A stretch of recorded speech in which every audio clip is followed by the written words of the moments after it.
Page 66 question number 4 page number 66 question number 4 आज revaluation की discuss करेंगे ब्रैकेट्स वाले क्वेश्चन में ब्रैकेट्स दे रखे हों तो ऐसे केस में क्या करना पढ़ रहे हैं। क्वेश्चन नंबर 4 ए और बी पार्टनर्स है फर्म में 7:3 ये प्रॉफिट शेयरिंग रेशियो है और उन्होंने मिस्टर सी को एडमिट कराया है नया फर्म में और बैलेंस शीट के अंदर डेटर्स गिवन है 1 लाख रुपए। Show the accounting treatment under the following cases. तो सर बैड डेट्स या डेटर्स से प्रॉफिट या लॉस होता है इसलिए वो रिवैल्यूएशन अकाउंट के अंदर आता है और बचे हुए डेटर्स बैलेंस शीट के अंदर आता है। तो आपको हर एक क्वेश्चन के अंदर ये दो फॉर्मेट बना, हर एक केस के अंदर ये दो फॉर्मेट बना। पहले पॉइंट में लिखा है कि बैड डेट्स हो गए 20,000 के, मतलब मुझे टोटल लोगों से 1 लाख रुपया लेना था क्योंकि बैलेंस शीट में डेटर्स 1 लाख रुपए। केस नंबर 1 ये बता रहा है कि मेरे 20,000 रुपए मर गए, बैड डेट्स हो गया 20,000। क्या लगता है प्रॉफिट है कि लॉस? लॉस आएगा रिवैल्यूएशन के debtor. Balance sheet a sheet of balance debtor कितने बच गए? इसका मतलब सर बैलेंस शीट में जो डेटर आते हैं वो कौन से आते हैं? बैड डेट माइनस करने के बाद वाले, बैड डेट माइनस करने के बाद वाले डेटर बैलेंस शीट में आते हैं। इसका बैलेंस बचा वही आता है बैलेंस शीट, जितना बैलेंस बचा उतना नहीं आता। जितना डिक्रीज हो गए डेटर, सिंपल सी बात सर हमने लास्ट क्लास में क्या याद करा था कि एसेट डिक्रीज हो तो लॉस है, कि डेटर एसेट ही तो है, डेटर नाम के एसेट डिक्रीज हो लॉस डेबिट में आता है। Second case, provision for doubtful debts is to be maintained at 10%। 1 lakh का 10% सर 10,000 आया।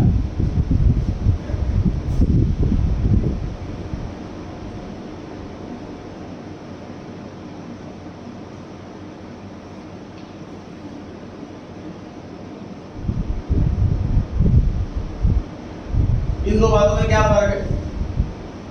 अकाउंटिंग ट्रीटमेंट नहीं, सिर्फ जनरल मीनिंग। बैड डेट 10,000 लिखा हो या प्रोविजन फॉर बैड डेट 10,000 लिखा हो, इन दो बातों में क्या फर्क है? सर बैड डेट तो बैड डेट हो चुके हैं, प्रोविजन तो अभी प्रोविजन ना रखकर आपके फ्यूचर में बैड डेट हो जाए तो करेक्ट है सर। सर बैड डेट्स लिखा हुआ है मतलब एक्चुअल में बैड डेट हो चुके हैं, एक्चुअल में लॉस हो चुका है, और लिखा है प्रोविजन फॉर बैड डेट, इसका मतलब फ्यूचर में बैड डेट कितने रुपए के हो सकते हैं, अभी हुए नहीं। एक्चुअल में बैड डेट तो इस वाले केस में तो एक्चुअल बैड डेट है 10,000, इस वाले केस में एक्चुअल 10,000 से थोड़ा ज्यादा भी हो सकता है, 10,000 थोड़ा सा कम भी हो सकता है, हमारा अंदाजा है 10,000 के आसपास। ये बात इन दो में ये फर्क है। सर बैलेंस शीट में क्या फर्क आता है समझ लीजिए एक बार में, 10 15 20 केस करने वाले हैं इसका कोई फर्क। अगर बैड डेट हुए तो एक्चुअल बैड डेट है, एक्चुअल में पैसा मर गया तो डेटर में से सीधा माइनस करके फाइनल अमाउंट ले, माइनस करके भी कहीं नहीं लिखा। डेटर 1 लाख के थे, इस क्वेश्चन में बैड डेट 20,000 के हुए थे, डेट मैंने 80,000 रुपए लिखे, ये बात ही खत्म हो गई 20,000 रुपए। देखिए क्वेश्चन में लिखा है प्रोविजन है बैड डेट का, पता में लग रहा है इतना पैसा मर सकता, एक्चुअल में मरा नहीं। मुझे जिससे लग रहा है कि पैसा मर सकता है, क्या मैं उससे पैसे लेने नहीं जाऊंगा? पैसे लेने जाएंगे उससे, हमें लग रहा है कि वो शायद नहीं दे, पर पैसे लेने जाएंगे, डेटर तो वो भी है। प्रोविजन वाले केस में क्या आता है कि डेटर पूरे और less provision for bad date 10,000। और इसी क्वेश्चन में मान लीजिए अगर एक्चुअल बैड डेट दे रखी हो तो तुम्हारा डेटर ऐसे लिखता है। अब देख लीजिए फर्क, एक्चुअल बैड डेट और प्रोविजन फॉर बैड डेट में बैलेंस शीट में क्या प्रेजेंटेशन का फर्क आता है। अगर एक्चुअल बैड डेट होते हैं तो डेटर में से डायरेक्ट माइनस करके बचा हुआ लिखते हैं, अगर प्रोविजन फॉर बैड डेट दिया होता है तो डेटर टोटल ही लिखते हैं, उसमें से प्रोविजन अलग से लेस करके लिखते हैं।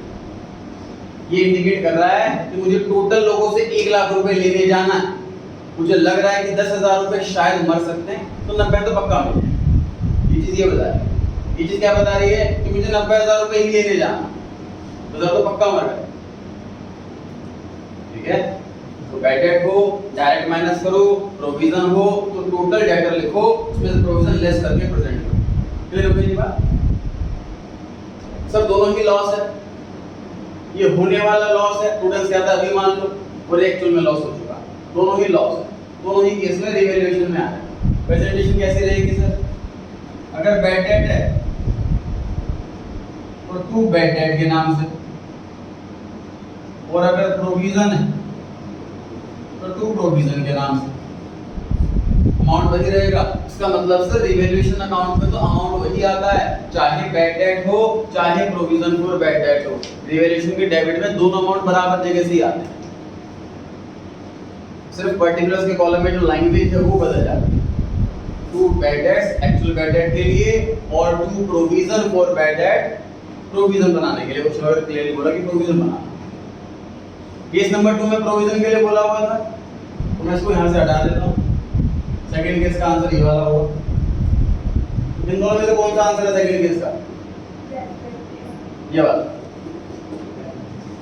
ये तो मैंने समझाने के लिए बनाया है, ये वाला। अब ये रिवैल्यूएशन है सेकंड केस का और ये बैलेंस शीट है सेकंड केस।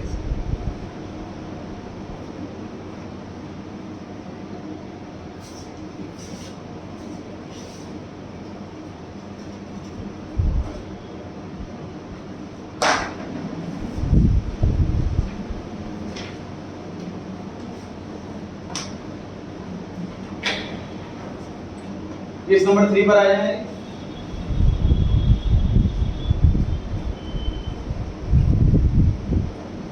केस नंबर 3 में सर दोनों आ गए, बैड डेट भी आ गया और प्रोविजन भी आ गया, दोनों चीज आ गई। रिवैल्यूएशन में बैड डेट लिखूं कि प्रोविजन लिखूं? दोनों आएंगे सर, क्योंकि रिवैल्यूएशन में बैड डेट भी आता है और रिवैल्यूएशन में प्रोविजन भी आता है। क्या मैंने अमाउंट सही लिखे हैं या गलत लिखे हैं? प्रोविजन का अमाउंट बदल गया। सर केस नंबर 2 में जो 10% था आपने 10,000 रुपए लिखा, केस 3 में भी 10% है, तो उसमें 10,000 रुपए क्यों नहीं आएगा?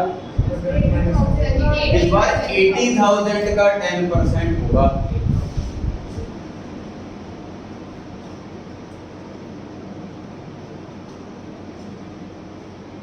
समझे इस चीज को? टोटल डेटर 1 लाख,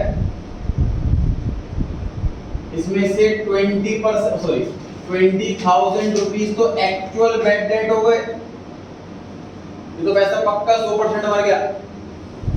तो मैं अब थोड़ा इसमें प्रोविजन बनाऊंगा कि इसमें से थोड़ा पैसा मर सकता है, तो पूरा मर गया। ये पैसा बचा हुआ ये मुझे और लोगों से लेना, प्रोविजन बनाऊंगा तो मैं इसमें बनाऊंगा, इसमें से पैसा और मर सकता है।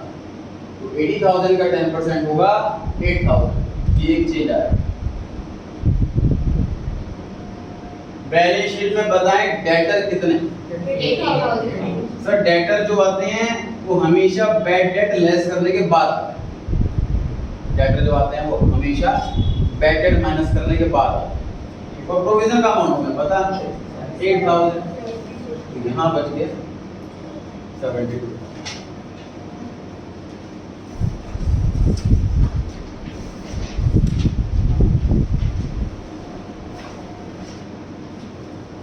क्लियर हो गए ये वाले केसेस?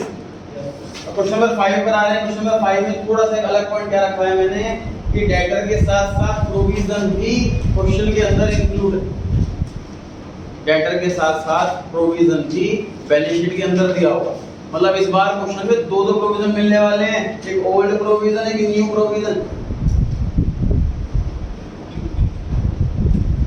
पढ़े जी, बैलेंस शीट में लिखा हुआ है डेटर्स हैं 1 लाख के, less provision for doubtful dates 20,000 और आउटर कॉलम में आ गया है 80,000।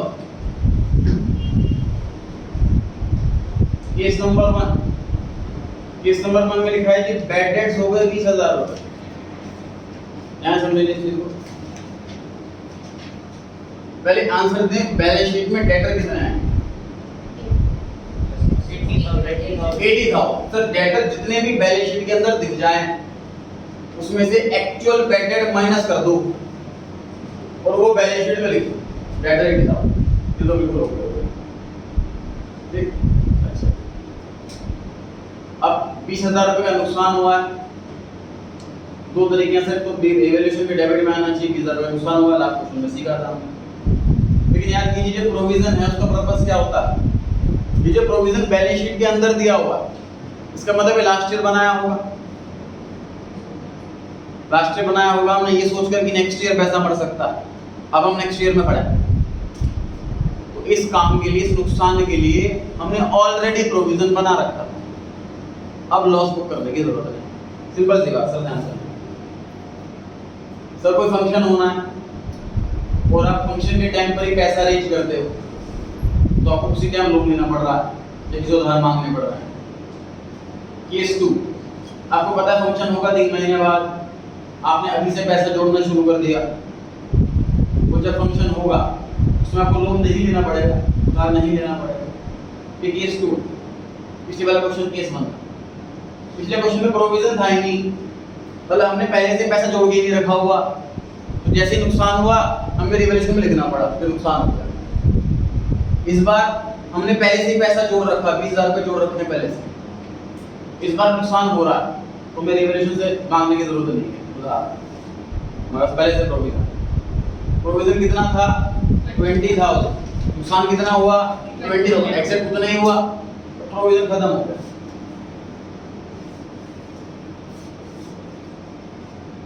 ये आंसर है जी इसका। दोबारा समझते हैं, दोबारा समझते हैं। कहीं को एग्जांपल समझ में आता है, कहीं को एंट्री समझ में आता है। ट्राई करते हैं सर एंट्री समझाने की। बैलेंस शीट में डेटर्स दिए हुए हैं 1 लाख, इसका पता है डेबिट बैलेंस होगा कि क्रेडिट बैलेंस होगा? बैलेंस शीट में प्रोविजन फॉर बैड डेट दिया हुआ है 20,000, डेबिट बैलेंस होगा कि क्रेडिट बैलेंस? क्रेडिट साइड में से माइनस हो रहा है, मतलब उसका अपोजिट साइड वाला बैलेंस, ये मतलब।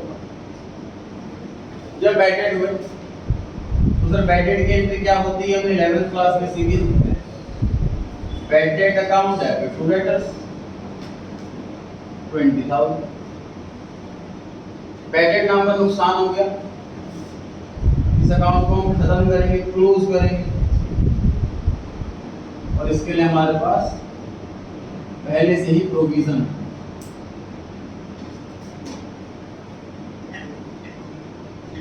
इन दो एंट्रीज के बाद चेक करो डेटर का बैलेंस कितना बचा।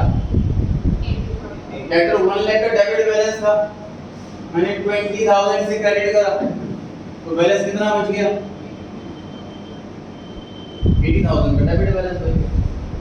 प्रोविजन चेक कीजिए, प्रोविजन का क्रेडिट बैलेंस था 20,000, प्रोविजन को डेबिट करा 20,000, कितना बैलेंस खत्म हो गया, 0 हो गया, बैलेंस शीट में नहीं आया। बैड डेट्स डेबिट करा 20 से, बैड डेट्स क्रेडिट करा 20 से, खत्म हो गया बैलेंस, इसलिए बैलेंस शीट में नहीं आया, तो बैलेंस शीट में सिर्फ डेटा था।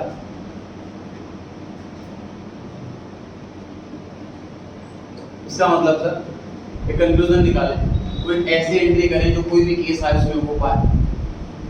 बैड डेट्स की एंट्री तो यही रहेगी जब भी बैड डेट हो, बैड डेट जितने से डेबिट उतने से क्रेडिट, तभी अकाउंट क्लोज हो। जितना पैसा हो सके प्रोविजन से ले, अगर प्रोविजन कम पड़े तो रिवैल्यूएशन अकाउंट से ले लो। मतलब मान लेते हैं कि इस क्वेश्चन में प्रोविजन सिर्फ 15,000 रुपए था, लेकिन बैड ज्यादा के हो गए, मतलब फंक्शन के लिए आपने 15,000 रुपए जोड़ रखे हैं, लेकिन फंक्शन का खर्चा 20,000 का हो गया, तो 5,000 उधार लेने पड़ेंगे।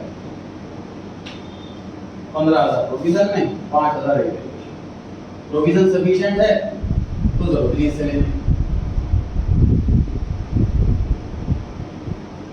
सेकेंडरी ऐसे तो sir bad date double impact पड़ा नहीं, हाँ डबल इम्पैक्ट तो घट रहा है, फिर हो रहा है जी। बहुत इजी नहीं, इजी है बट बहुत इजी नहीं, इसलिए स्पेशल केस बनाया हुआ, इसलिए 15 केस बना रखे हैं, इसलिए इस पर अलग क्लास रखी हुई है। इसलिए लॉन्ग क्वेश्चन से पहले इसको स्पेशल ट्रीट किया जा रहा है, बस हमें थोड़ा सा एफर्ट लगाना है समझने में। बढ़े आगे। Third case, sorry second case, bad debt हुए 10,000 के, बैड डेट्स हुए 10,000, बैलेंस शीट में डेटर दिए हुए हैं 1 लाख, बैलेंस शीट में प्रोविजन दिया हुआ है 20,000 और बैड डेट हुए हैं 10,000। पहला आंसर बताएं जी, बैलेंस शीट में डेटर कितने? 90,000। सर हमने याद कर लिया है, रट लिया है, पक्का गलत नहीं हुआ एग्जाम में। बैलेंस शीट में डेटर लिखेंगे सिर्फ और सिर्फ बैड डेट माइनस कर, फिट हो गया माइंड में। अच्छा, मतलब इस एंट्री में अमाउंट कितना आएगा? 10,000, मतलब बैड डेट जो है वो 10,000, प्रोविजन से भी 10,000, इसकी जरूरत नहीं। ये दो एंट्री है, इसका मतलब बैड डेट 10,000 और बैड डेट को मैंने खत्म कर लिया, प्रोविजन सफिशिएंट था। ये दो एंट्री करने के बाद बताइए डेटर का बैलेंस कितना बचा? डेटर 1 लाख के थे, 10,000 से क्रेडिट करें तो 90,000 के बच गए, डेटर 90,000 के आ गए। प्रोविजन अकाउंट चेक कर, प्रोविजन अकाउंट का क्रेडिट बैलेंस था 20,000, 10,000 से डेबिट करा, कितना बैलेंस बच गया? बचा हुआ बैलेंस बैलेंस शीट के अंदर आता लेस प्रोविजन। केस 2 में भी रिवैल्यूएशन में कुछ भी नहीं आएगा, सिर्फ बैलेंस शीट में आएगा debtor 90,000 less provision 10,000, outer column में 8,000।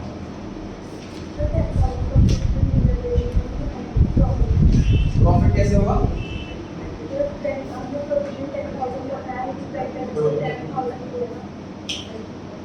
1 लाख रुपीस टोटल डेटर का। देखो डाउट ये है कि सर हमें लग रहा था 20,000 रुपए मर सकते हैं और एक्चुअल में सिर्फ 10,000 रुपए मरे, तो 10,000 का प्रॉफिट भी तो है इसके अंदर, क्योंकि डाउट ये समझ पा रहे हैं सभी।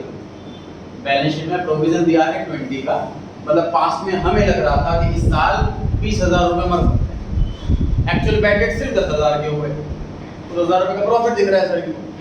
उसका आंसर सुनिए क्या, डेटर अभी सारे खत्म थोड़ी ना हुए, डेटर अभी 90,000 रुपए के बचे हुए। हमें लग रहा था पूरे साल में 1 लाख रुपए डेटर से लेने हैं, उसमें से टोटल 20,000 रुपए मर सकता। अभी हमें 10,000 रुपए की खबर मिली है कि वो पर्सन इंसॉल्वेंट हो गया, 10,000 रुपए मर गए, अभी 90,000 डेटर बचे तो हुए, इनमें से और बैड डेट हो सकता है ना, ठीक है। तो अभी प्रॉफिट बुक करने में कभी जल्दी नहीं करते अकाउंटेंट, प्रूडेंस कॉन्सेप्ट का। तो प्रोविजन हम एज इट इज 10,000 रुपए का मेंटेन रखेंगे, क्योंकि इनमें और भी पैसे लेंगे। इन सबसे पैसे आ गए होते, डेटर जीरो हो गया होता, फिर प्रोविजन का प्रॉफिट मान, ठीक है। तो अगर प्रॉफिट नहीं मानेंगे, प्रोविजन कंटिन्यू रहेगा, रिमेनिंग बैलेंस। पर अभी प्रोविजन बचा हुआ है। हां, 10,000 प्रोविजन बचा हुआ, बैलेंस शीट में वही आता जो बचा हुआ होगा। 20,000 का था, 10,000 से कम हो गया, 10,000 का बच गया। पढ़ सकते हैं जी आगे। Case number 3, bad debts 25,000। Sir provision सिर्फ 20,000 रुपए का था और बैड डेट हो गए 25,000 रुपए। सबसे पहला और सबसे आसान आंसर, बैलेंस शीट में डेटर कितने हैं? 75,000। सभी को अच्छे से क्लियर हो गया है कि सर इसमें से सिंपली बैड डेट माइनस कर दो। मुझे बताओ इस वाली एंट्री में कितना अमाउंट लिखूं? 25। जो एंट्री एक्चुअल बैड डेट से होती, actual bad 25,000, actual bad debt 25। Provision में कितना लिखे हैं? 20,000। सर नुकसान 25,000 का हुआ है, फंक्शन में खर्चा 25,000 का है, हमने पैसा जोड़ रखा था सिर्फ 20,000, 5,000 का और एक्स्ट्रा खर्च हो गया, वो रिवैल्यूएशन से लेना पड़ेगा। तो प्रोविजन से एक्सीड कर जाए अगर बैड डेट, तो ही रिवैल्यूएशन में आएगा। पता है रिवैल्यूएशन में किस साइड लिखे हैं? कितना अमाउंट लिखे हैं? बैलेंस शीट में प्रोविजन कितना आएगा? प्रोविजन का अकाउंट 0 हो चुका है, चेक कर सकते हैं। प्रोविजन का 20,000 का क्रेडिट बैलेंस था, 20,000 से डेबिट कर दिया, उसका बैलेंस खत्म हो गया। प्रोविजन अकाउंट आएगा नहीं बैलेंस शीट।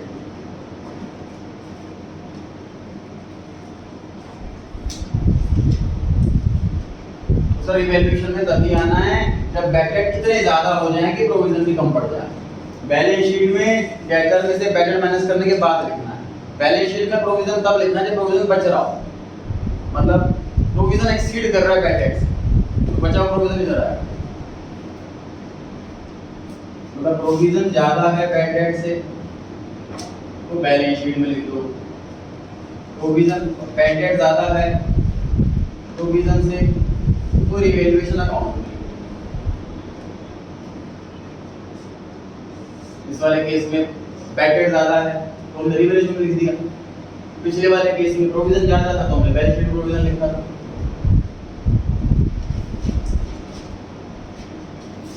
ध्यान रहेगा, बढ़े आगे।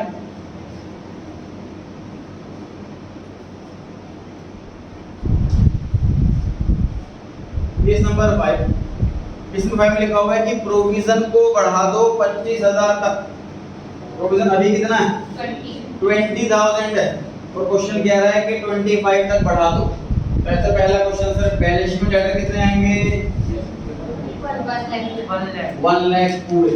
सर बैलेंस शीट में डेटर 1 लाख के दे रखे हैं, ये सिर्फ बैड डेट से कम होते हैं, क्वेश्चन में बैड डेट है ही नहीं, इससे कम होगा ही नहीं।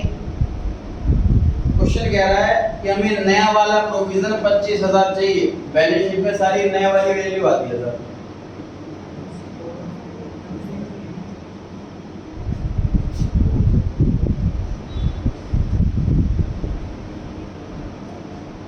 प्रोविजन है कितना 20,000, हमें कितना चाहिए 25,000, मतलब हमें 5,000 का क्रिएट करना और बढ़ाना। प्रोविजन का सर क्रेडिट बैलेंस होता है तो बढ़ाने के लिए डेबिट करें कि क्रेडिट करें, क्रेडिट। जो चीज ऑलरेडी क्रेडिट है उसे क्रेडिट करेंगे तो बढ़ेगी।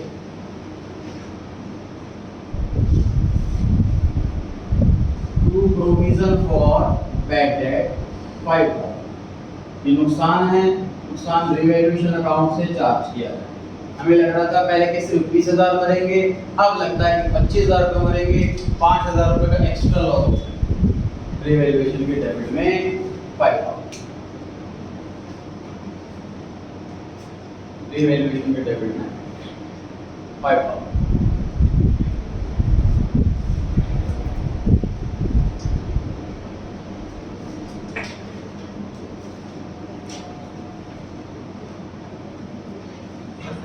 केस 4 और केस 5 में क्या फर्क है 2 और 5 का। केस 4 में हमें 20 को 25 बनाना है, केस 5 में हमें 20 को 45 बनाना है। 25 से बढ़ा करके 20 को 45 बनाना। बताइए बैलेंस शीट में डेटर कितने हैं 1, क्योंकि बैड डेट नहीं हुआ इसलिए घटेगा नहीं। बैलेंस शीट में प्रोविजन कितना 45, नया वाला 45। नुकसान कितना हुआ 25। जितने से प्रोविजन बढ़ेगा उतना ही नुकसान होगा। पहले हमें लग रहा था 20,000 रुपये मर सकते हैं, अब लग रहा है 45 मर सकते हैं। 25,000 का एक्स्ट्रा लॉस हो गया, लॉस ही रिवैल्यूएशन में आता।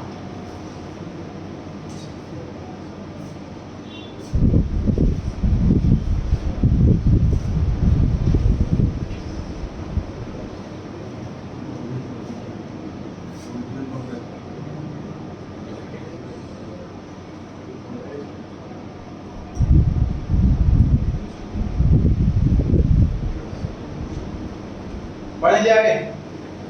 Case number 6, provision is to be maintained at 25%। 25% किसका करें 1 लाख का या 20,000 का या 80,000 का 1 लाख का।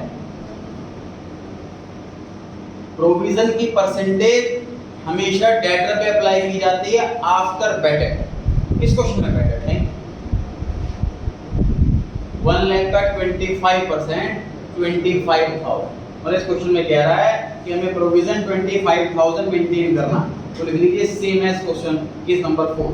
केस नंबर 4 में भी यही था कि हमने प्रोविजन उस केस में 25,000 रुपए तक क्रिएट किया था। तो जो आंसर केस 4 का है वही आंसर केस 6 का है। तो दोबारा क्यों लिखा हुआ है सर? क्योंकि अमाउंट की जगह परसेंटेज में लिखा हुआ है। एग्जाम में क्वेश्चन ऐसे भी आ सकता है, उससे हम कंफ्यूज ना हो।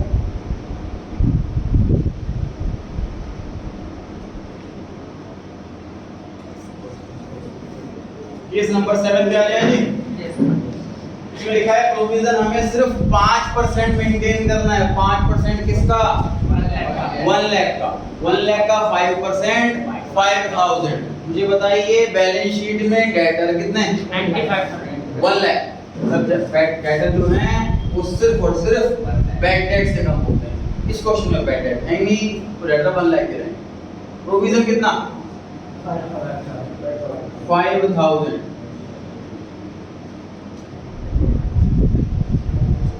क्वेश्चन क्या रहा है? पहले हमें लगता था कि 20,000 रुपए मर सकते हैं, अब हमें लग रहा है कि सिर्फ 5,000 रुपए मर सकते हैं। अब टाइम है प्रॉफिट बुकिंग का। ये पहला केस है कि प्रॉफिट बुकिंग का। प्रोविजन 20 है लेकिन हमें रिक्वायरमेंट सिर्फ 5 की है। ये एंट्री है प्रोविजन क्रिएट करने की, बढ़ाने की। प्रोविजन का क्रेडिट बैलेंस होता है, घटाना हो तो डेबिट बैलेंस। इसी की reverse entry. Provision for bad debt debit to revaluation. कितना अमाउंट? 5 के 20 15 चेंज वाला अमाउंट आता है सर एंट्री में, चेंज वाला 20 का प्रोविजन है और हमें सिर्फ 5,000 रुपए पर लेकर आना है इसको। 20,000 का क्रेडिट बैलेंस है और मुझे 5,000 का क्रेडिट बैलेंस बनाना है इसको, तो 15,000 रुपए से डेबिट करना पड़ेगा।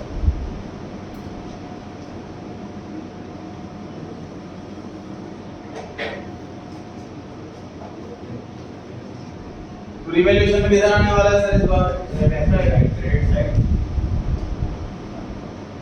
तो रिवैल्यूएशन में सर तभी आता है जब बैड डेट की रिक्वायरमेंट कम हो जाए, जो हमारे पास ओल्ड प्रोविजन है वो ज्यादा हो, न्यू प्रोविजन कम हो, प्रोविजन घटा है, तो उसी केस में प्रॉफिट बुक होता है। क्लियर हो गया जी? नेक्स्ट पढ़िए केस नंबर 8।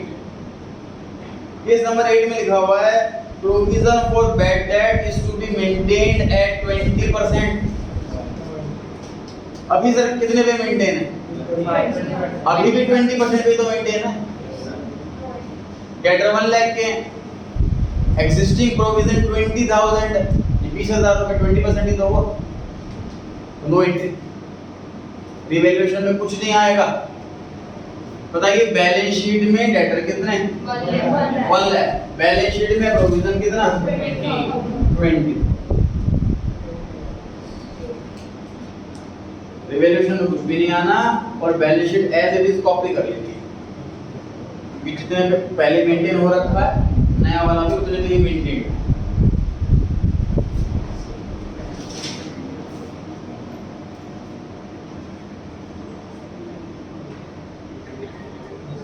Case number 9।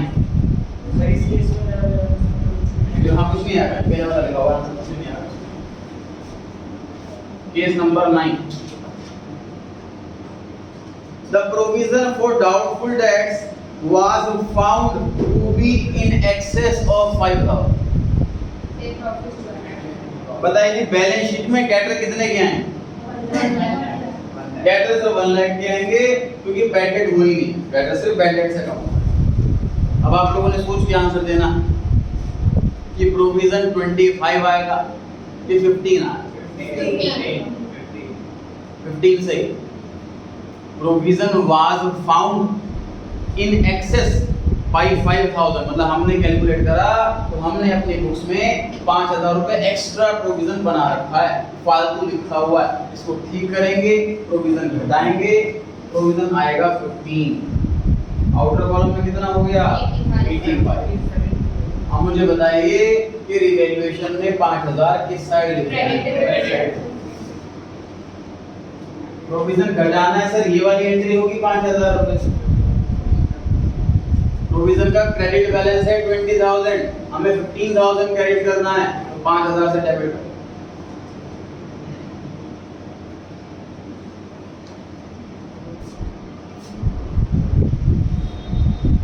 हमें लग रहा था 20,000 20,000 रुपये मर सकते हैं, अब लग रहा है कि सिर्फ 15,000 रुपये ही मरेंगे, 5,000 रुपये कम बनाने पड़ेंगे, 5,000 रुपये का फायदा होगा। इस मुद्दे बाद आपने फंक्शन के लिए 20,000 रुपये जोड़ रखे हैं, अब लग रहा है फंक्शन का काम 15,000 में निपट जाएगा, तो 5,000 रुपये आप खर्च कर सकते हो, जो मर्जी कर, तो प्रॉफिट हो गया।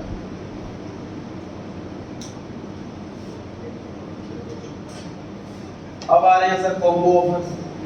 बैड डेट भी है एक ही केस में, प्रोविजन भी है एक ही केस में, ओल्ड प्रोविजन भी है। चलिए ध्यान से पढ़ेंगे, जल्दबाजी नहीं करनी है, इंस्टेंट आंसर नहीं देना है, सोच समझ के आंसर देना है। बैलेंस शीट में debtor 1 lakh, provision 20। Case number 10 में बैड डेट 15,000 और प्रोविजन मेंटेन करना है 10%। अब मैं क्यों कर रहा हूँ, आप लोग भी करो कुछ। इसको लगता है कि आ जाएगी बोर्ड पर।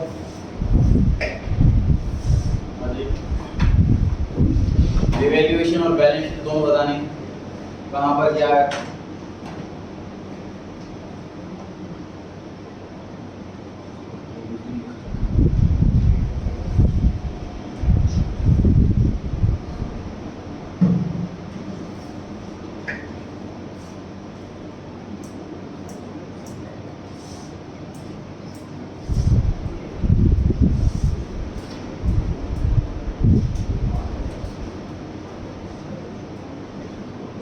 टोटल चेक करो, आउटर कॉलम चेक करो।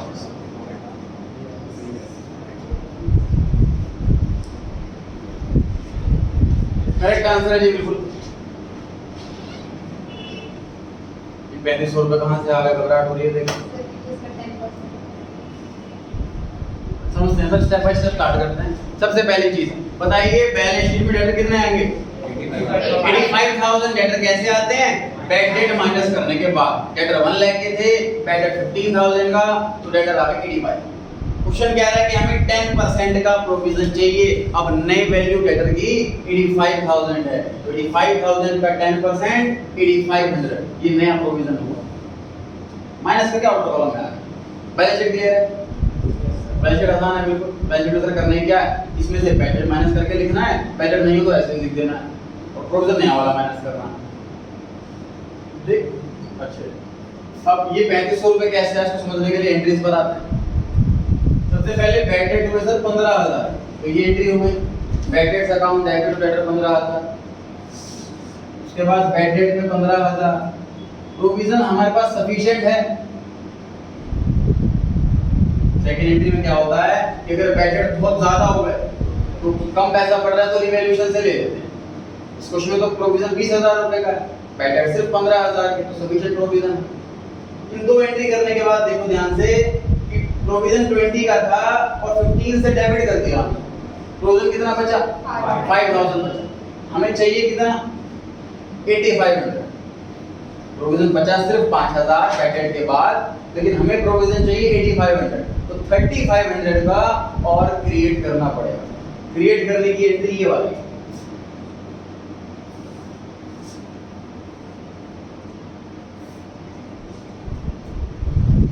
क्लास की बल्कि रिकॉर्डिंग से एंट्री भी नोट कर लेना पड़ता है। एंट्री नोट नहीं करी होगी आप लोगों ने, केस वाइज एंट्री भी नोट कर लेना पेपर रिकॉर्डिंग से। बेस स्ट्रॉन्ग करने के लिए एंट्रीज करनी बहुत जरूरी है। इस क्वेश्चन में इधर से 3 एंट्री हुई, एग्जाम में एंट्री मांगता नहीं है ये प्रैक्टिस के लिए, बेस स्ट्रॉन्ग करने के लिए करा रहा हूं, लॉजिक्स क्लियर करने के लिए करा रहा हूं। बना के बैड डेट हो गई, बैड डेट से प्रोविजन कम हो गया, प्रोविजन रह गया 5,000 का, हमें चाहिए 8500 का, 3500 से क्रिएट कर, ये 3500 से यूनिट नहीं होगी, ये तो प्रोविजन कम कर देंगे, यूनिट नहीं होगी इस क्वेश्चन में, कितनी यूनिट क्लियर हुआ जी? डाउट किसी को इसमें? हां देखिए, डेटर कम होंगे, बैड डेट डेटर 1 लाख है, बैड डेट 15,000 की, 85 आ गया। प्रोविजन मेंटेन करना है 10%, 85,000 का 10% 8500, ये 8500 आ गया, बचा हुआ जरा 20,000 का प्रोविजन 15,000 के बैड डेट से कम हो गया, तो बैड डेट सिर्फ प्रोविजन सिर्फ 5,000 का बचा, लेकिन हमें चाहिए नई वाली वैल्यू 8500, इसलिए 3500 रुपये और क्रिएट करा, ये लो। ऐसा समझ लो कि सर 15,000 के बैड डेट और नया प्रोविजन 8,500, टोटल लॉस कितना है? और हमारे पास प्रोविजन सिर्फ 20,000 रुपए का, तो 3500 रुपए का एक्सेस लॉस, वो रिवैल्यूएशन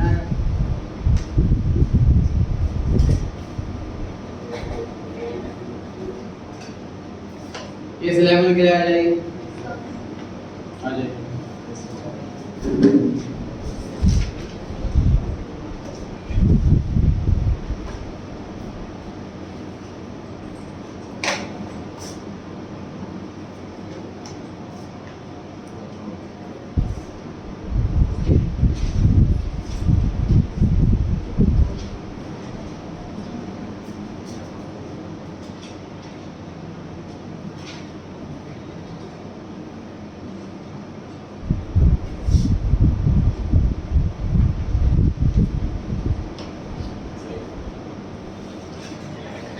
सबसे पहली चीज सर डेटर 1 लाख रुपीस के दे रखे, बैक डेट हुआ 10,000, डेटर कितने आएंगे 90,000। क्वेश्चन में बोला है कि प्रोविजन 10% मेंटेन करो, तो 90,000 का 10% 9,000 आउट कॉलम बच गया। सबसे आसान तो बैलेंस एंट्रीज पर आते हैं। Back dates 10,000,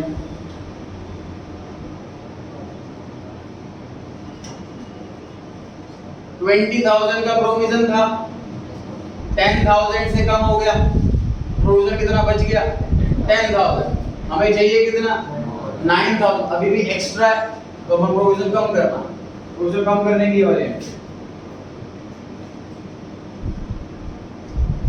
provision to रिवेल profit हो, प्रॉफिट कैसे हुआ समझ लेते हैं सर। 10,000 रुपए के बैड डेट हो गए और 9,000 रुपए का प्रोविजन चाहिए, टोटल लॉस 19,000, प्रोविजन मेंटेन कितना है 20,000, 1,000 रुपए का प्रॉफिट।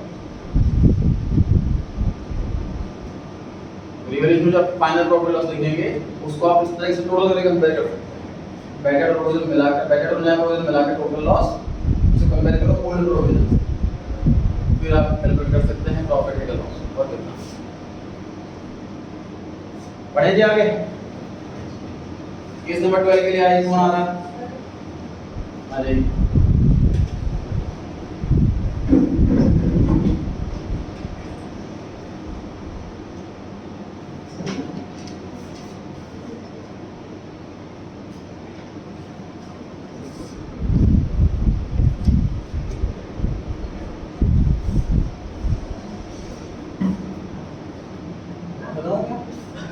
सर डेटर्स 90,000 के डिवाइड ना बस।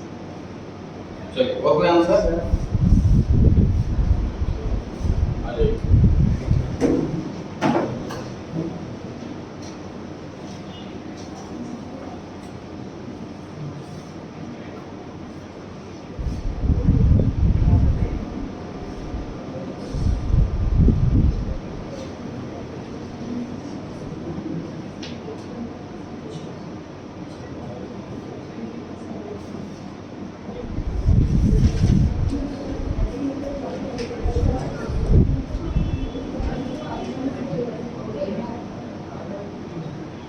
परफेक्ट है। समझते हैं जी कैसे हुआ। पहला क्वेश्चन डेटर 1 लाख रुपीस के थे, बैड डेट हुआ 10,000, डेटर बचे 90,000, बिल्कुल इजी है। अब आगे की जो लाइन है उसको पढ़ें ध्यान से। Provision is to be maintained at existing rate, मतलब जो एग्जिस्टिंग जो एट प्रेजेंट प्रोविजन का रेट है वही रेट हमें मेंटेन करना, अमाउंट नहीं रेट। तो अभी रेट क्या है चेक कर लेते हैं। 20,000 का प्रोविजन दिया है बैलेंस शीट में 1 लाख के डेटर पे, इसका मतलब जो प्रोविजन का एग्जिस्टिंग रेट है वो 20%। तो इनडायरेक्टली क्वेश्चन ये कह रहा है कि प्रोविजन 20% मेंटेन करो। डेटर बचे हैं 90,000 के, 90,000 का 20% 18,000, आउटर कॉलम में बच गया 72,000। एंड से देख लेते हैं सर। बैक हो गए 10,000 के, 10,000 10,000, फिर एंट्री करने के बाद प्रोविजन कितना बचा 10,000, 20 का था 10 से कम हुआ 10 का बच गया, प्रोविजन बचा 10 का, हमें चाहिए 18 का, तो 8,000 का और क्रिएट करना पड़ेगा। ये है क्रिएट करने के। और समझ लेते हैं सर। 10,000 रुपए की एक्चुअल बैड डेट 18,000 का नया प्रोविजन, टोटल लॉस 28,000 का, प्रोविजन एक्सिस्टिंग कितना है 20, 8,000 का एक्स्ट्रा लॉस हो गया, एक्स्ट्रा लॉस की रिवैल्यूएशन आ गई।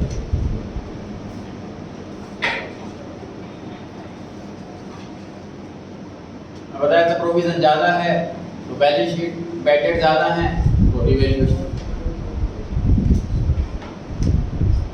केस नंबर 30, हाँ जी कौन आ रहा है एड्रेस का?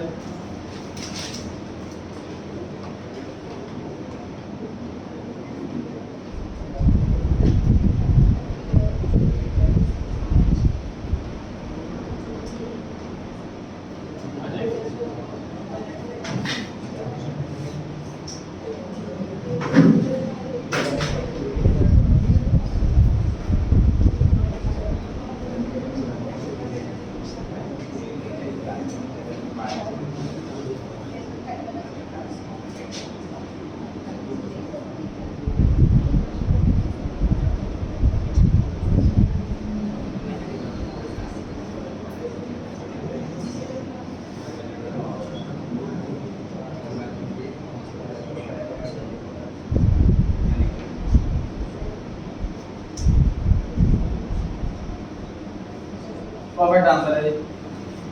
केस 30 कह रहा है 60 डेटर्स बढ़िया, इनमें कोई ऐसा पर्सन नहीं है जो हमारा पैसे मार सकता, तो हमें प्रोविजन की रिक्वायरमेंट नहीं, प्रोविजन खत्म करना। प्रोविजन कम करने की एंट्री के वाली होती है प्रोविजन डेबिट टू रिवैल्यूएशन। समझ लीजिए ओल्ड प्रोविजन 20,000, नया प्रोविजन 0, प्रॉफिट हो गया 20,000 का, रिवैल्यूएशन अकाउंट क्रेडिट साइड 20,000 से आया। बैलेंस शीट की बात करें, डेटर सिर्फ बैड डेट से कम होते हैं, बैड डेट है नहीं इसलिए डेटर एज इट इज बन रहा है, प्रोविजन की रिक्वायरमेंट ही नहीं है इसलिए प्रोविजन लिखा ही है, तो बोलना सीधा आउट कॉलम में। फिर हो गई ये बात, तो चारों चैप्टर में से छाट कर जितने भी बैड डेट वाले, डेटर वाले, प्रोविजन वाले पॉइंट हो सकते थे सबके सब एक जगह लिखकर आपको प्रिपरेशन करा दी गई है। अब लॉन्ग क्वेश्चन आए उसमें जो एडजस्टमेंट होगी बैड डेट वाली कसम खाने की, वो गलती नहीं करनी, उसको उतना अच्छे से रिवाइज कर लेना। चलिए क्वेश्चन नंबर 6 पर आ रहे हैं जी। Investment fluctuation reserve. डिस्कस किया कि हमने पहले भी इन्वेस्टमेंट किसे कहते हैं सर, जब हम आउटसाइड द बिजनेस पैसा इन्वेस्ट करते हैं उसे इन्वेस्टमेंट कहते हैं, जो बिजनेस से रिलेटेड नहीं होती, गोल्ड परचेज कर लिया, कोई प्रॉपर्टी सिर्फ सेल पर्पस से हमने खरीदी है, ऐसा कुछ है, किसी कंपनी ने शेयर्स खरीद लिए, उसे इन्वेस्टमेंट कहते हैं। इन्वेस्टमेंट सर सेल करने के लिए होता है, इसलिए इसकी मार्केट वैल्यू डेली बेस पर अपडेट होती है, चेंज होती है। किसी इन्वेस्टमेंट की वैल्यू बढ़ गई है तो प्रॉफिट हो गया, इन्वेस्टमेंट की वैल्यू कम हो गई तो लॉस हो गया। अगर इन्वेस्टमेंट की वैल्यू कम हो गई है तो लॉस हो गया। प्रूडेंस कंसेप्ट कहता है कि लॉस तुरंत बुक कर लो, लॉस तुरंत बुक कर लिया जाता है। इन्वेस्टमेंट की वैल्यू बढ़ गई तो प्रॉफिट हो गया, लेकिन प्रॉफिट बुक करने से प्रूडेंस कॉन्सेप्ट रोक रहा। और सही भी सर, जब तक हमने प्रॉपर्टी सेल नहीं करी तब तक प्रॉफिट बुक करना गलत। मान लीजिए किसी कंपनी के शेयर मैंने 2,000 रुपए के रेट से खरीदे और अब वो शेयर 3,000 रुपए का हो गया, 1,000 रुपए पर शेयर का प्रॉफिट। सपोज 100 शेयर थे तो 1,00,000 रुपए का प्रॉफिट, लेकिन जब मैंने शेयर बेचे नहीं, उस प्रॉफिट को बुक करना गलत, क्योंकि जब मैं बेचने जाऊँ उसका कम हो जाए, 2500 रह जाए, 1500 रह जाए। तो इसलिए हम टेम्परेरी रूप से हम प्रॉफिट बुक भी करना चाह रहे हैं लेकिन बुक नहीं भी करना चाह रहे। उसका एक सोल्यूशन क्या होता है, इस प्रॉफिट को पीएनएल में ना डाल करके लायबिलिटी साइड में रिजर्व बना दिया जाए, इस नाम से इन्वेस्टमेंट फ्लक्चुएशन रिजर्व। इन्वेस्टमेंट में जो मार्केट वैल्यू जो फ्लक्चुएशन आ रही है उसमें जो प्रॉफिट हुआ है उसको हमें इस रिजर्व में डालना। इस रिजर्व को कैसे यूज करेंगे सर, खत्म कब करेंगे, जब इन्वेस्टमेंट बिक जाएगी या हमारी इन्वेस्टमेंट की वैल्यू कल घट जाती है तो उस रिजर्व से सेट ऑफ कर लेंगे, इस पर्पस से रिजर्व बनाया जाता है। क्या अब आते हैं एडमिशन चैप्टर के अंदर। एडमिशन चैप्टर में सर नया पार्टनर आने वाला है, उसके आने से पहले कोई भी रिजर्व नहीं दिखना चाहिए क्योंकि वो पुराने पार्टनर्स ने अपनी मेहनत से बनाया। तो जब भी आपको इन्वेस्टमेंट रिजर्व दिख जाए उसको खत्म कर दो। रिजर्व का क्रेडिट बैलेंस होता है, खत्म करने के लिए डेबिट किया जाए। भी केस आ जाए उसमें investment fluctuation reserve full amount से डेबिट होगा। ध्यान रखें ये 6 के ऊपर एक सिंगल एंट्री लिखी हुई है ग्रीन कलर से, ध्यान से पढ़ेंगे इसको। एक ऐसी एंट्री है ये जिससे आप 6 के 6 केस कर सकते हैं। कॉन्सेप्ट भूल भी गए, लॉजिक भूल भी गए, तब भी सारे आंसर सही आएंगे आपके किसी की एंट्री की हेल्प से।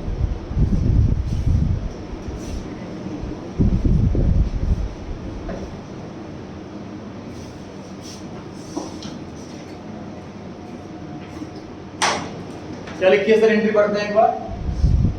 एंट्री में लिखा हुआ है इन्वेस्टमेंट फ्लक्चुएशन रिजर्व डेबिट करो बुक वैल्यू से। बुक्स में रिजर्व कितने का दे रखा है? तो इस क्वेश्चन में रिजर्व दे रखा 20,000। उसके बाद लिखा है इन्वेस्टमेंट अकाउंट डेबिट करो। ये कब डेबिट करना लिखा हुआ? इफ मार्केट वैल्यू इंक्रीज, मतलब बैलेंस शीट में जो वैल्यू दे रखी है उससे मार्केट में वैल्यू ज्यादा हो जाए, बढ़ जाए, तब डेबिट करना है, दोबारा डेबिट नहीं करना। आगे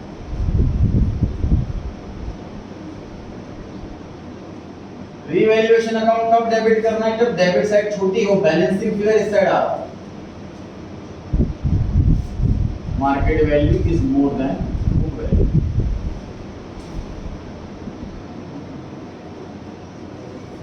क्रेडिट साइड पे आते हैं sir. To investment account, investment account credit करना है, कब क्रेडिट करना है? इफ मार्केट वैल्यू डिक्रीजेस, मतलब मार्केट वैल्यू अगर कम है बुक वैल्यू तब आएगा इन्वेस्टमेंट अकाउंट। इन दोनों में से कोई एक ही केस तो होगा, तो मार्केट वैल्यू ज्यादा होगी या कम होगी, दोनों में से कोई एक ही केस होगा। उसके बाद लिखा है to revaluation account. Revaluation account credit हो रहा है, मुझे बताना प्रॉफिट है क्या लॉस? रिवैल्यूएशन अकाउंट क्रेडिट होता है प्रॉफिट के केस में। प्रॉफिट तब होता है जब मार्केट वैल्यू बढ़ रही है हमारे बुक वाली वैल्यू से, मार्केट वैल्यू ज्यादा होगी तो प्रॉफिट होगा। रिवैल्यूएशन अकाउंट तभी क्रेडिट करना है इफ मार्केट वैल्यू इंक्रीजेस। आगे लिखा है to old partner capital account balancing figure. तो बैलेंसिंग फिगर या तो डेबिट में आएगी या क्रेडिट में आएगी। तो डेबिट में है तो रिवैल्यूएशन, क्रेडिट में आएगी तो पार्टनर्स कैपिटल। तो दिखने में लग रहा है बैंकर से एंट्री सब 6 चीजें आ गई कि एंट्री के में, एक्चुअल में 6 चीजें नहीं आनी, 3 या 4 आनी। केस पे डिपेंड करता है। पढ़ेंगे केस नंबर 1। केस 1 में लिखा हुआ है there is no other information, कोई भी इंफॉर्मेशन नहीं। चलिए ट्राई करते हैं अमाउंट कितना अमाउंट आएगा इसके सामने 20,000। ये तब आता है जब मार्केट वैल्यू ज्यादा, मार्केट वैल्यू ज्यादा है क्या? यहाँ नहीं है, बैलेंस फिगर लास्ट में देखेंगे। इन्वेस्टमेंट अकाउंट तब आता है जब मार्केट वैल्यू कम है क्या? ये नहीं है। रिवैल्यूएशन अकाउंट तब आता है जब मार्केट वैल्यू ज्यादा है क्या? नहीं, यहाँ नहीं है। अब डेबिट में बचा रिवैल्यूएशन, क्रेडिट में बचा ओल्ड पार्टनर्स कैपिटल। जो साइड छोटी हो वहां लिखना है, किस साइड लिखूं बताओ? क्रेडिट। इतनी छोटी सी एंट्री बनी सर केस 1 के अंदर। Investment fluctuation reserve debit to is capital account to be capital. दूसरी केस 1 की एंट्री आप लोग ऐसे भी कर सकते हो, जैसे रजिस्टर पे आपने ये वाली एंट्री लिख दी, उसके बाद लाइन ड्रॉ करके ना 6 लाइन ड्रॉ कर लीजिए। जैसे मैं ऐसे लिखवा लेता हूं, ये केस 1 हो गया। अब यहाँ पर मैं केस 2 करा रहा हूँ। एंट्री आपने एक ही बार नोट कर ली, समझ पा रहे हो आप? मैंने ये भी क्लियर करवा दूं मैं, तो लाइन एंट्री समझा रहा हूं ना, स्मार्ट ये भी करा। टेबल में अकाउंट कहते हैं इसको।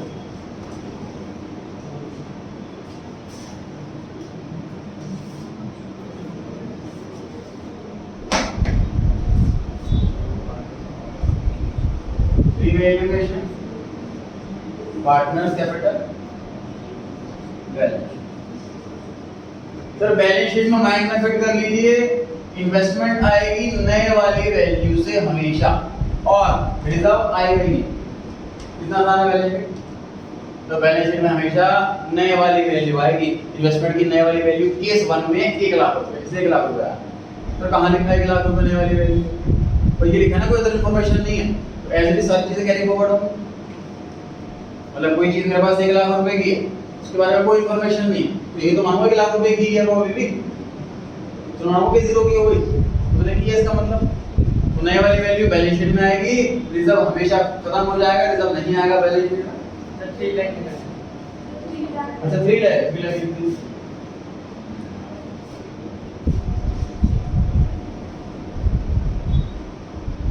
रिजर्व बांट दीजिए 30,000 रुपए का ए और बी में। 14,000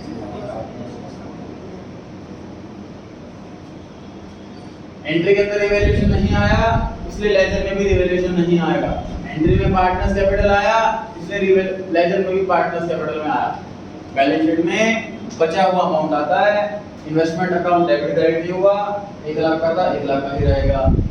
रिजर्व 20,000 रुपए का था, 20,000 रुपए से डेबिट कर दिया हमने, रिजर्व खत्म हो गया, बैलेंस शीट में रिजर्व नहीं आएगा। तो रिपीट कर रहा हूं, बैलेंस शीट में एसेट साइड में इन्वेस्टमेंट हमेशा नई वैल्यू, बैलेंस शीट में रिजर्व कभी नहीं आएगा। पार्टनर्स कैपिटल में आएगा कि नहीं आएगा इस वाली एंट्री पे समझ है, डिपेंड है। रिवैल्यूएशन में आएगा कि नहीं आएगा एंट्री पे डिपेंड है।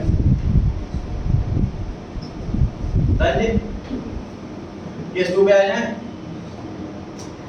मार्केट वैल्यू हो गई है सर 3 लाख रुपए, बुक्स में वैल्यू कितनी है 3 लाख, मार्केट में वैल्यू कितनी हो गई 3 लाख, तो सेम ही वैल्यू है, तो जो आंसर केस 1 है वही आंसर केस 2, जो आंसर केस 1 में वही आंसर केस 2।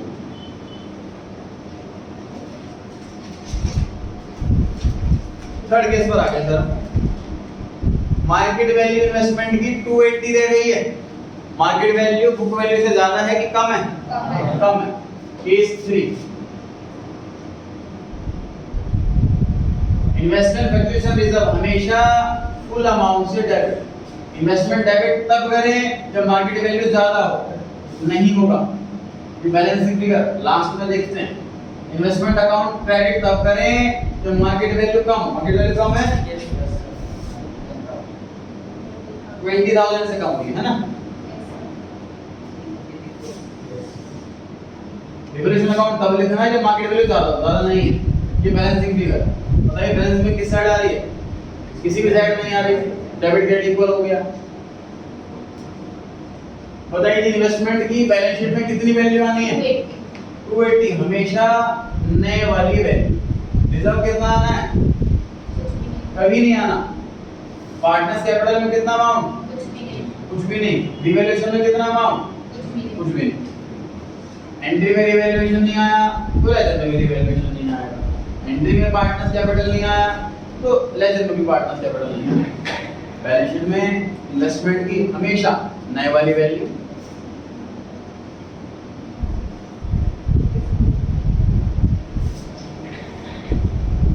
बढ़े जी आगे। Case number 4, market value sir 295 रह गई है, रिजर्व 20,000 का, यहाँ पे कितना लिखूं, इन्वेस्टमेंट की वैल्यू 5,000 रुपए से कम हो गई। बैलेंसिंग फिगर किस साइड आ रहा है, क्रेडिट साइड। सिंपल सी बात सर, 20,000 रुपए का रिजर्व था हमारे पास, नुकसान सिर्फ 5,000 का हुआ, 15,000 रुपए का रिजर्व बच गया, वो हमने पार्टनर में बांट दिया। बैलेंस शीट में कितनी आनी है इन्वेस्टमेंट, 295, नए वाली वैल्यू 295, और 15,000 रुपए बढ़ जाएगा ये पार्टनर में।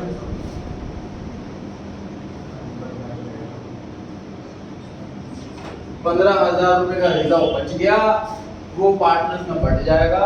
ये की प्रॉफिट शेयरिंग रेशियो में 7 क्वेश्चन में किया।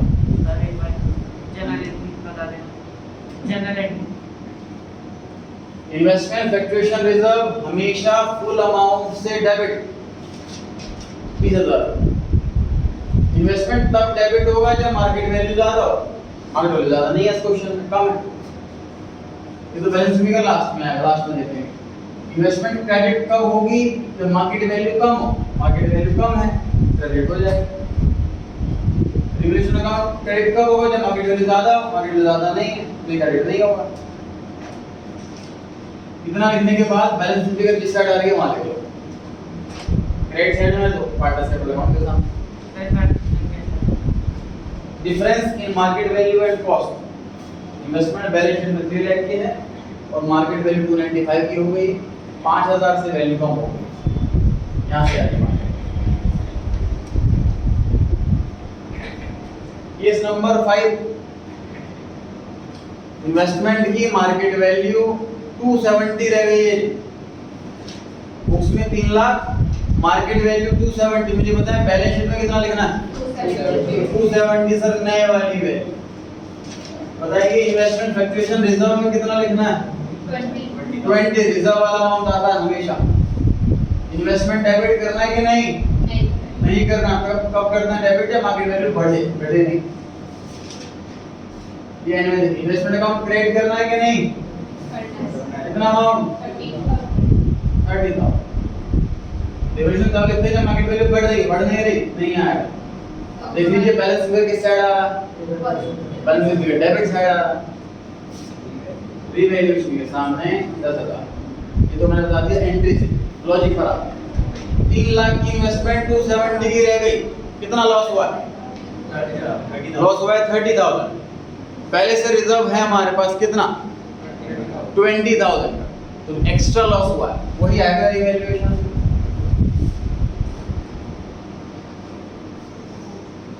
तो एक्स्ट्रा वाला लॉस हुआ है, सिर्फ वही आएगा रीवैल्यूएशन।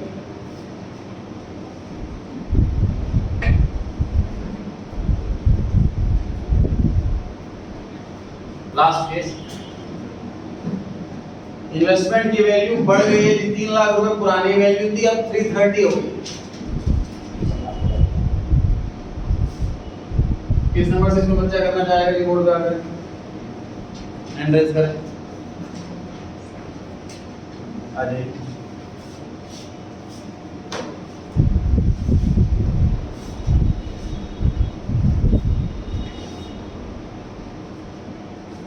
बस ध्यान से पढ़ेंगे।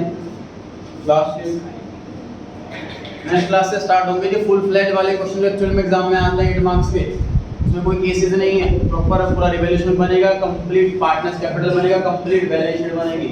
एग्जाम में वही क्वेश्चंस कर रहे हैं नेक्स्ट क्लास से स्टार्ट होंगे, इंपॉर्टेंट रहेगी क्लास। इन्वेस्टमेंट फ्लक्चुएशन रिजर्व हमेशा फुल अमाउंट से डेबिट 20,000।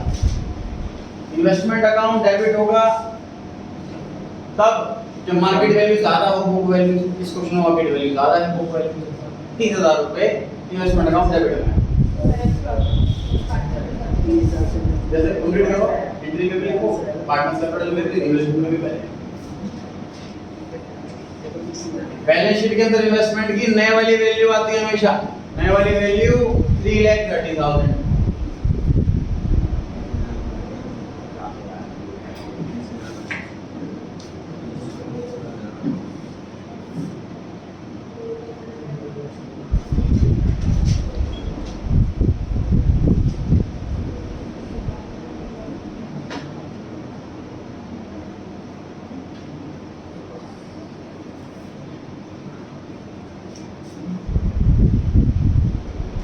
ट्राई करना चाहेंगे,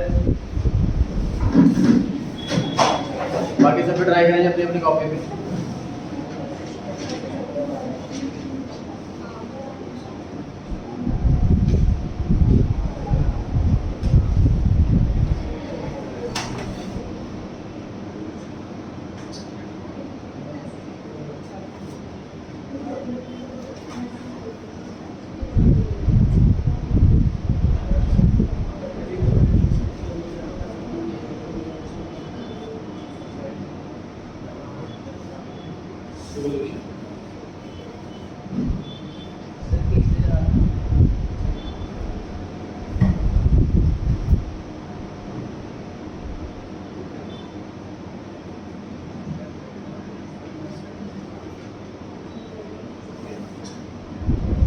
देखिए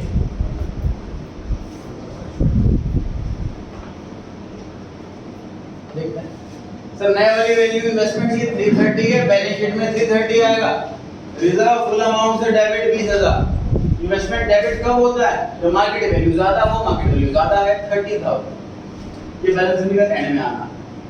इन्वेस्टमेंट कब क्रेडिट होगा? जब मार्केट वैल्यू कम और इस क्वेश्चन मार्केट वैल्यू कम नहीं है, ये नहीं आना। तो रिवैल्यूएशन अकाउंट कब आना है? जब मार्केट वैल्यू ज्यादा हो, बुक वैल्यू से। इस क्वेश्चन में मार्केट वैल्यू ज्यादा है 30,000 रुपए से 30,000।